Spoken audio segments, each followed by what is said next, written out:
છેલ્લા 24 કલાકમાં અમદાવાદમાં કોરોનાના વધુ 178 પોઝિટિવ કેસ નોંધાયા. શહેરમાં 172, જિલ્લામાં 6 કેસ નોંધાયા. બીજી તરફ કોરોનાએ વધુ 4 દર્દીના જીવ લીધા, જ્યારે કે 24 કલાકમાં સારવાર બાદ કુલ 183 દર્દીને રજા અપાઈ, જેમાં શહેરમાં 175, જિલ્લામાં 8 દર્દીને અપાઈ રજા.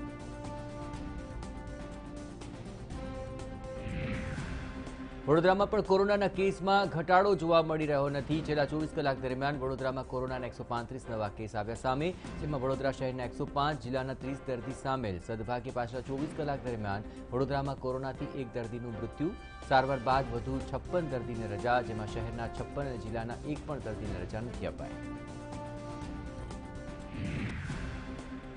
સુરતમાં પણ કોરોનાની સ્થિતિ ચિંતાજનક. છેલ્લા 24 કલાક દરમિયાન સુરતમાં કોરોનાના 156 નવા કેસ નોંધાયા, જેમાં સુરત શહેરના 126, જિલ્લામાં 32 દર્દી સામેલ. કોરોનાથી વધુ 2 દર્દીના મૃત્યુ, જ્યારે સારવાર બાદ 160 દર્દીને અપાયા ડિસ્ચાર્જ. સુરત શહેરના 133, જિલ્લાના 27 દર્દી સામેલ.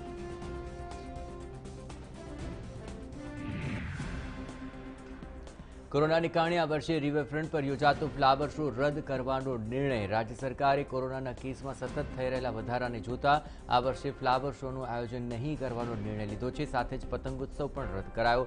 ઉલ્લેખનીય છે કે દર વર્ષે જાન્યુઆરી મહિનાના પહેલા સપ્તાહમાં 15 દિવસ માટે ફ્લાવર શો આયોજિત કરાતો હોય છે. સુરતમાં માથાભારે સૂર્યા બંગાળીએ પ્રતિબંધ વચ્ચે જન્મદિવસની કરી ઉજવણી. મોટી સંખ્યામાં લોકો એકઠા થતા સોશિયલ ડિસ્ટન્સના ઉડ્યા ધજાગરા, ફટાકડા અને ડીજેના તાલે પણ કરી ઉજવણી.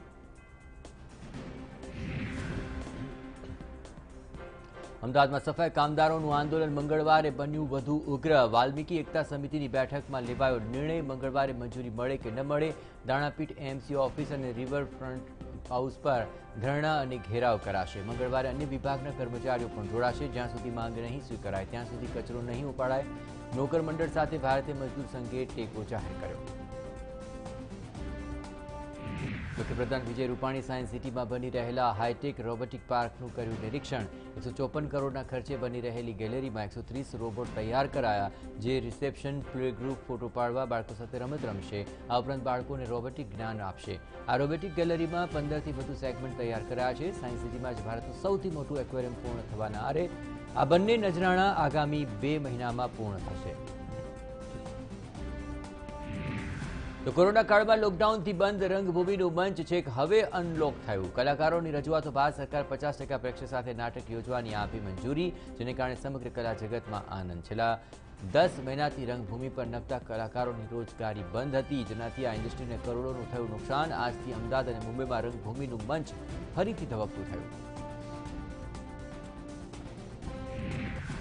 સુરતમાં બેફામ કારે એક બાળકનો લીધો ભોગ. કામરેજના શામપુરા વિહાન રોડ પર કાર ચાલકે બાઇક સવાર પરિવારને મારી ટક્કર. કાર ચાલકે સ્ટીયરિંગ પરથી કાબુ ગુમાવતા અકસ્માત સર્જાયો. અકસ્માતમાં બાળકનું મૃત્યુ થયું, જ્યારે કે દંપતી ગંભીર રીતે ઇજાગ્રસ્ત.